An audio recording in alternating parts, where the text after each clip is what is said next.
From Tokyo One Way, Yokoso, welcome to my channel. Today I wish to talk to you about one of the most enriching and amazing experience I had here in Japan. And this is when I met the deaf or deaf mute community. I'm talking about an experience I had maybe 4 or 5 years ago. I used to go to a coffee shop, and many times that I was there, I saw at the next table these deaf mute persons having something to drink and talking with each other with a sign language. And it was very fascinating, and at one point I went there and I asked them if there was here some in this area a school where it was possible to learn the sign language.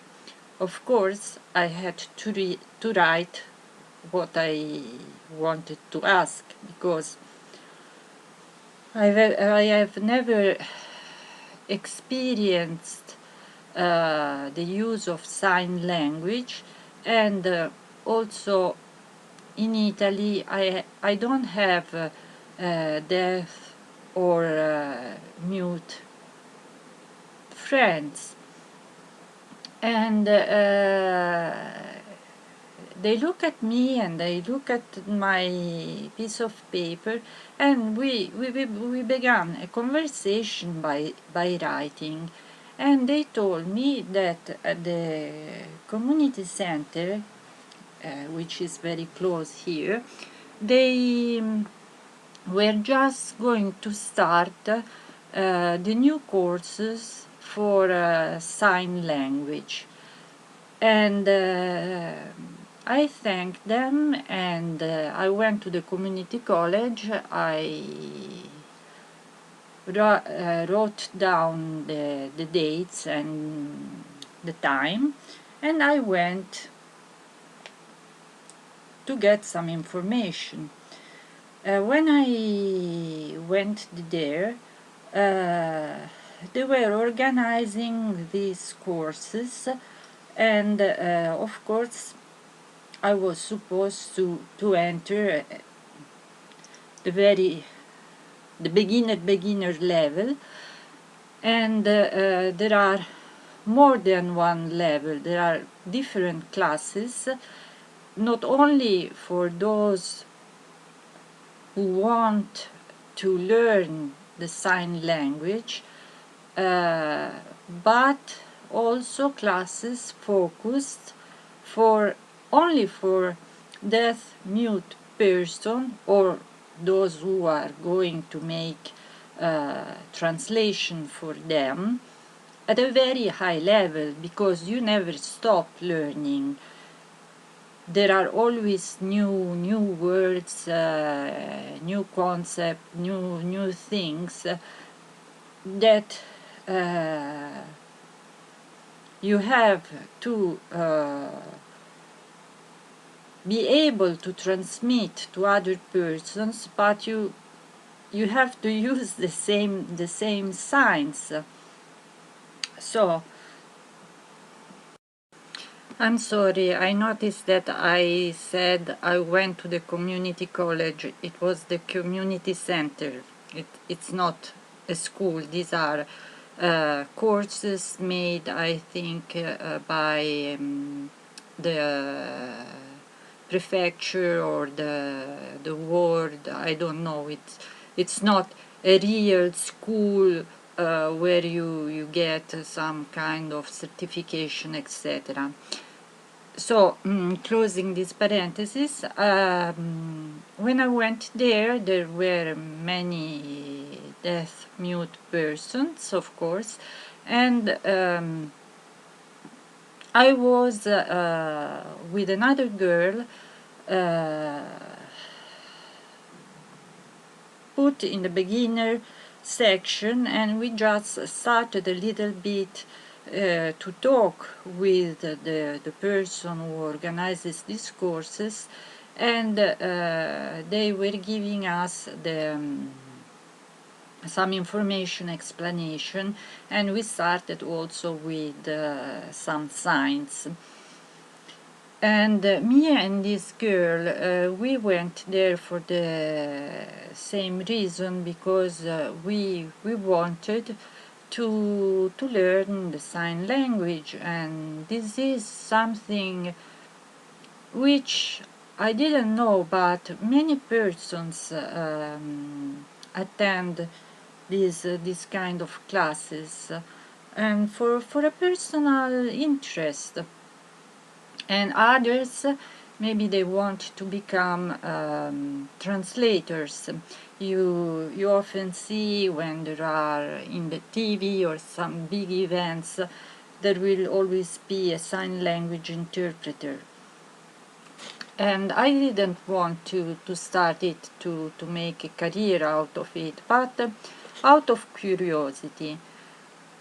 And the first thing that I've learned is that in my great ignorance I thought that sign language was a sort of Esperanto, and once you have learned it, you could use it worldwide. And this is not true, because in England they have their sign language. In America they have their sign language. In Italy they have their sign language. So probably, and here I'm not an expert, so I think that maybe some signs are in common, but they are not all the same. And in Japan, for example, you don't learn the alphabet. You learn the Japanese alphabet, which has 5 vowels, A, I, U, E, O, and then it's all syllabic except for the letter N, and so that's one difference. And then it's not that you are going to use always like instead of writing you use this. There are specific sign for specific words or meanings, etc. Anyhow, I was supposed to enter this beginner class, and when I'm sorry, when I went to the community center on that day, I saw the person I met at the coffee shop, the person who told me to go to the community center and ask for information. When he saw me there, he said, "No, no, no, he said. He made me understand. No, there was someone translating for us. He said, "No, no, you are not going in that class. You come in our class," which was the class where all those persons sitting at the table were in. And I said, "But I can't say anything. I don't know nothing." And "No, don't worry, we are going to teach you." But they were, first of all, they were all elderly persons, so let's say from 65 years old up. This means that they know the sign language they have lived their life using the sign language. And I didn't know what to do, and but I was happy that they wanted me in their class. At the same time, I said, and now, and the person who was there in charge, then she said, okay, you can go with them if it's okay with them and with you. And I say, oh, they seem so nice. I had immediately this feeling with this particular man. He was, the classic old elderly person with white hair, slim, very with a very nice posture and such nice eyes, the eyes of a good person. And we went to the class, and he introduced me his wife, and then he introduced me to the teacher of that class, who was a deaf person. So this deaf person, he was speaking very well. You would have never said that he couldn't hear. He was very, very nice pronunciation, etc. And he could read the lips, so it was very comfortable for me. I don't know how he managed to read my lips when I was talking Japanese, because anyhow, we started the courses, and of course they had these classes once a week, and they were learning all these new expressions. Some were about maybe science or legal things, or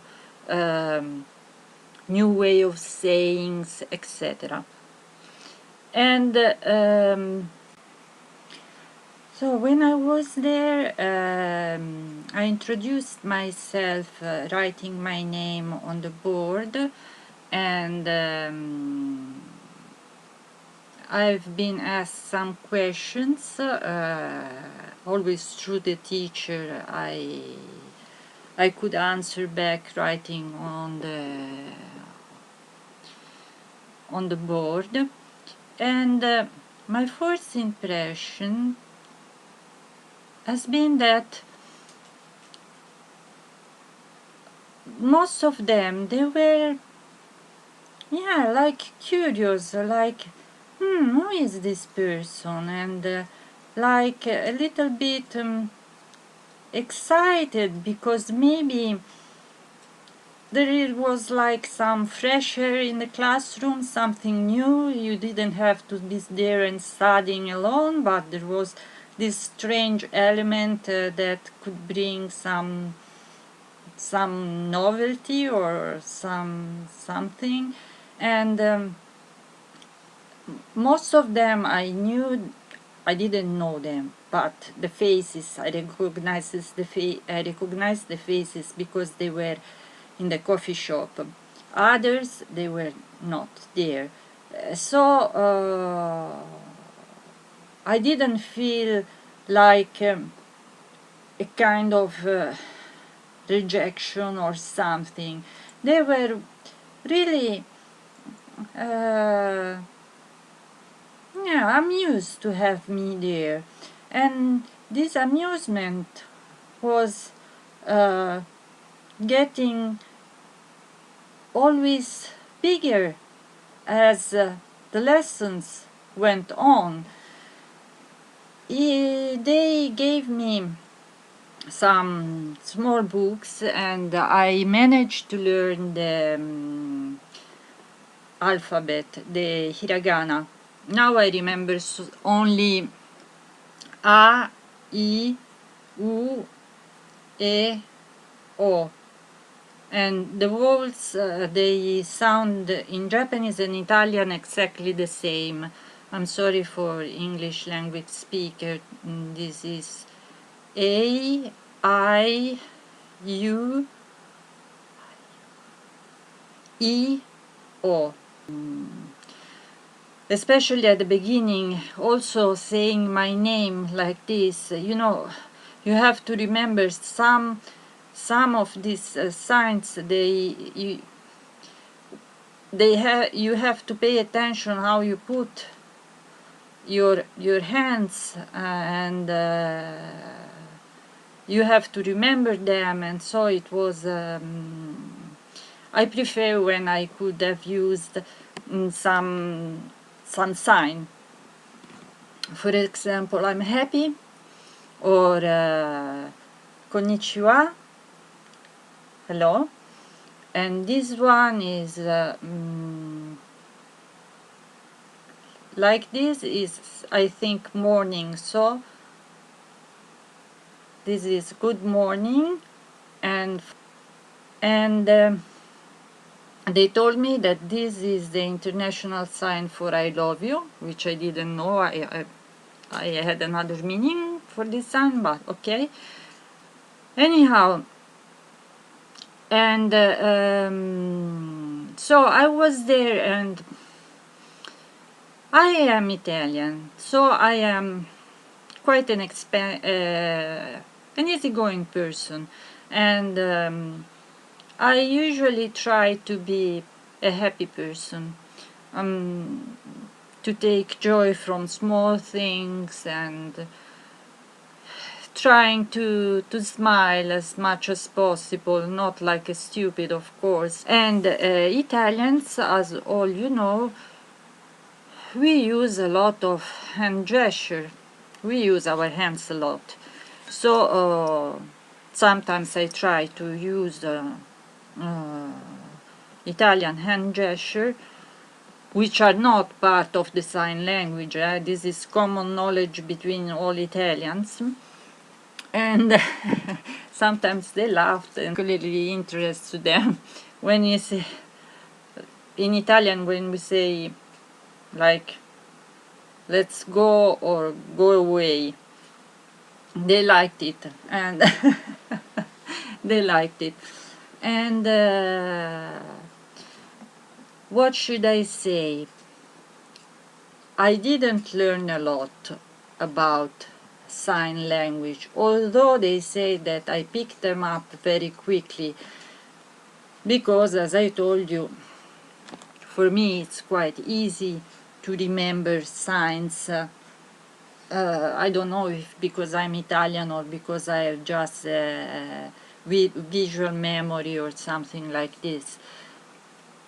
But the thing that made me most happy was that I was, let's say, taken in this community, which is a little bit closed. I don't know if they did it because maybe I was the first foreigner they got in touch with. Maybe instead, maybe of doing these lessons, which were important for them, of course, I was this kind of joker in the classroom, so they could relieve a little bit of stress, could having the opportunity to be in touch with something different. And at the same time, when you use sign language, and this is true not only for Japanese but for all sign languages, you don't have to have a neutral face and use the signs. you have to use also your facial expression and also movement of the body or in the hands, etc. But the facial expression is very important to transmit the message. And I've seen Japanese expressing all their, because then you are used to it. So when you are used to it, it's like me. Everybody tells me, I can know what you're thinking without you speaking, because I have really, it shows all on my face. I can't control myself. I always have this. Also, if it's light, it will come out. That if something it's okay with me, if I don't like it, if you can read everything on my face. So it's the same with them, which is the first time that I had the opportunity to really see what they were thinking in their face, because here in Japan they are very controlled. Every one of us put on a mask every day. Someone do it better, someone worse, like me. But having this opportunity with Japanese persons, it was great, because it was the first time that I see this is what he is saying or she is saying, and this is so. She's not lying, or she is lying, or he is lying. Anyhow, I will put a small picture inside to show you how important are facial expression in the sign language. In the picture you will see 3 signs that are all the same, but the facial expression changes. The first one on the left is waiting. In the center, I'm sad. And on the right, I have 3 times I'm idling.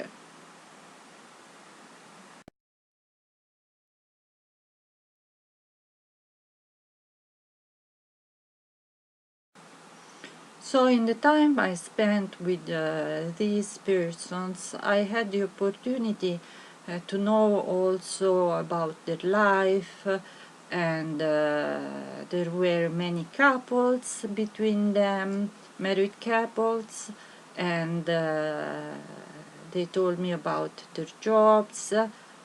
Now at that time they were all retired, but they had worked before, and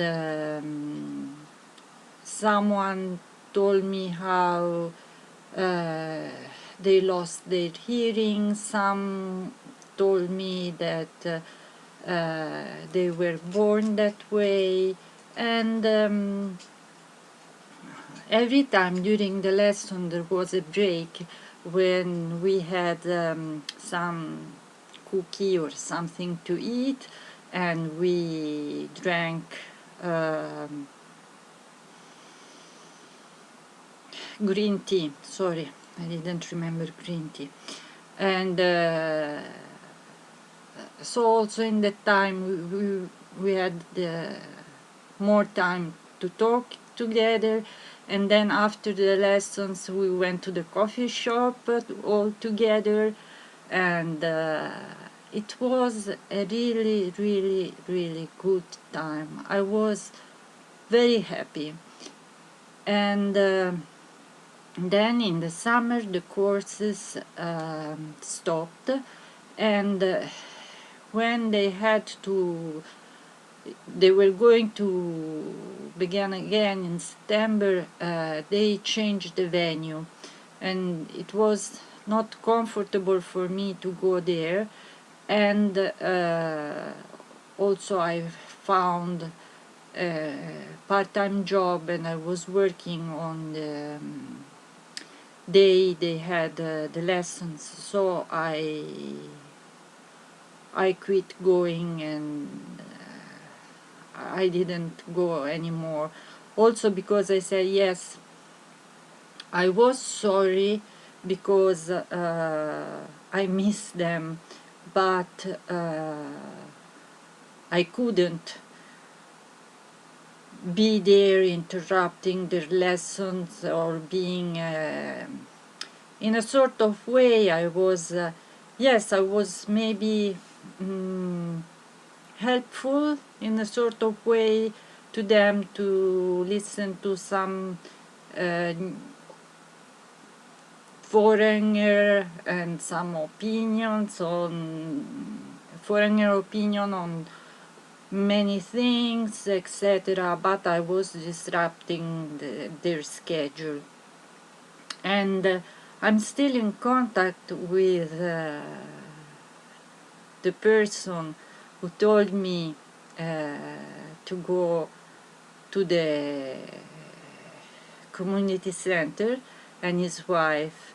They are very lovely people. This has been my experience, a very nice experience, but unfortunately I was maybe it was my fault because I went there with this sense of curiosity, but then I didn't have the strength to say I'm going to study the sign language in a serious way. So it was like I just peeked into this world, and then I got out. But it's difficult, it's very difficult, and at a certain point I said, I don't even know all the kanji, the ideograms, and I'm now trying to learn sign language. Maybe I should start to study to improve my Japanese and then go to the sign language courses. But I don't know, maybe that was bad of me.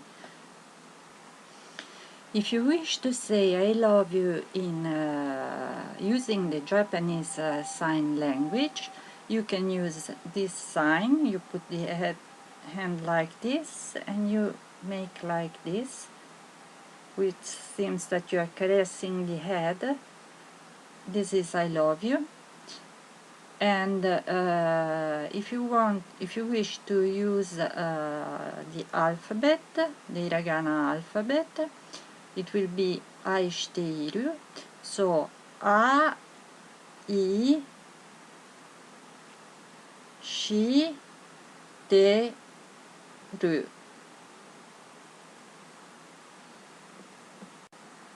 So this was another episode of the my Japanese diaries series, and I hope you enjoyed it. I wish to thank all the new subscribers and all those persons who are watching worldwide my video. You make me so happy. Thank you very much. So,